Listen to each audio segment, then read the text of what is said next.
இப்போ இதுதான் நான்.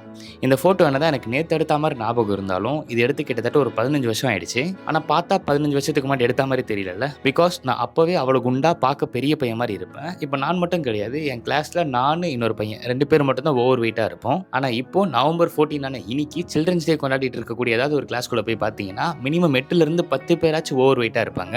ஏன்னா சைல்ட்ஹுட் ஒபிசிட்டின்றது 1 இல்ல 2 இல்ல கிட்டத்தட்ட 3 மடங்கு இன்கிரீஸ் ஆயிருக்குன்றது டேட்டா சொல்லுது. இப்போ அந்த சைல்ட்ஹுட் ஒபிசிட்டியோட சேர்த்து இந்தியால வேற என்ன இன்க்ரீஸ் ஆயிருக்குன்னு பார்த்தீங்கன்னா, டயபெட்டிஸ்.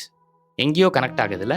இருங்க இன்னும் டீட்டெயிலா சொல்றேன். இப்போ நம்ம எந்த நவம்பர் 14க்கு சில்ட்ரன்ஸ் டேன்னு எல்லாருக்கும் சாக்லேட்ஸ் குடுத்து கொண்டாடிட்டு இருக்கோமோ, அதே நவம்பர் 14 தான் வேர்ல்ட்ஸ் டயபெட்டிக் டேவும் கூட.